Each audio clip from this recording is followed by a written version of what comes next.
Après avoir travaillé sans relâche sur votre idée, vous allez probablement arriver à un stade où le contenu de votre page va être finalisé, bien ordonné, bien structuré, etc. Et vous serez peut-être prêt à remettre votre page dans les rangs, soit peut-être à la mettre dans un espace de travail existant, soit créer un espace de travail où ces idées feront du sens.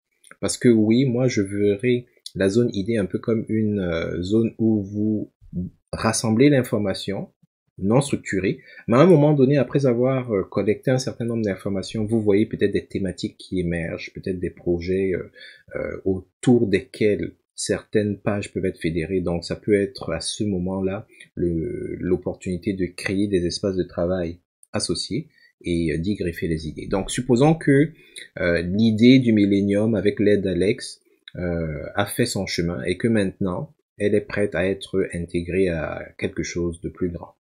Donc vous pouvez cliquer sur la page en question, l'idée en question.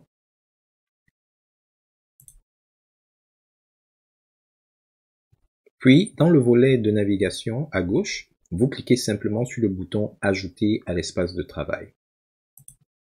Alors, ça va vous ouvrir une boîte de dialogue qui va vous permettre de sélectionner parmi les espaces de travail existants auxquels vous avez accès, l'espace de travail vers lequel vous souhaiteriez déplacer la page. Si jamais vous en avez beaucoup trop, et il y a une liste plus impressionnante ici, vous avez un moteur de recherche ici qui, suite aux saisies que vous allez faire ici, là, va montrer tous les espaces de travail comportant ce que vous allez saisir. Donc, par exemple, si j'avais beaucoup et que je voulais juste les espaces de travail comportant le terme ED, il aurait juste filtré ceci, etc. Mais vous avez également la possibilité, si aucun des espaces de travail existants n'est compatible ou alors désirable pour cette idée-là, vous pouvez carrément créer un nouvel espace de travail à partir de cette interface-ci. Donc ici, on va mettre ça dans notre cher espace de travail EDT.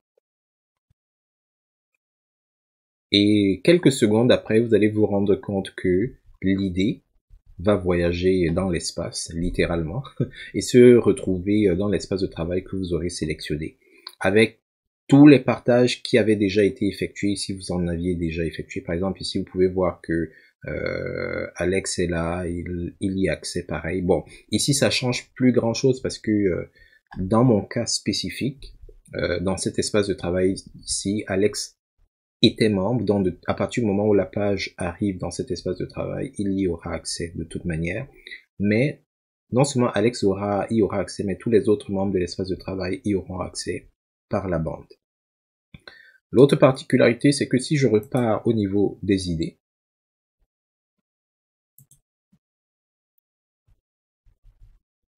je vais constater que mon idée est toujours dans la zone des idées.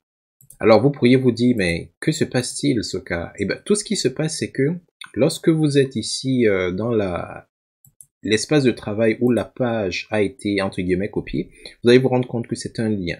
Alors si vous avez suivi nos capsules jusqu'ici, vous savez que on a la possibilité de créer un peu comme des raccourcis vers certaines ressources. Et c'est ce qui s'est tout simplement passé. Donc ça reste dans vos idées.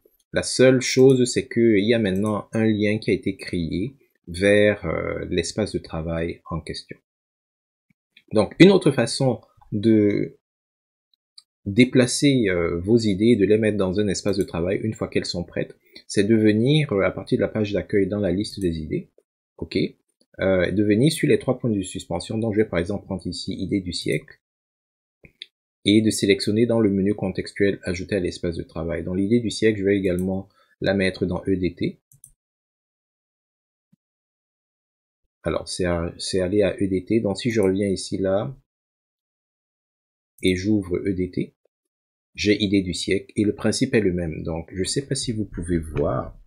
Permettez-moi de zoomer. Hop.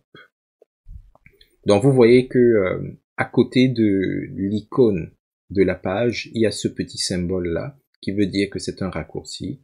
Ça fait que la page originale reste là où elle était. Donc si on repart dans nos idées ici, donc les pages originales restent ici, là, ou plutôt les idées originales vont rester dans votre zone à idées.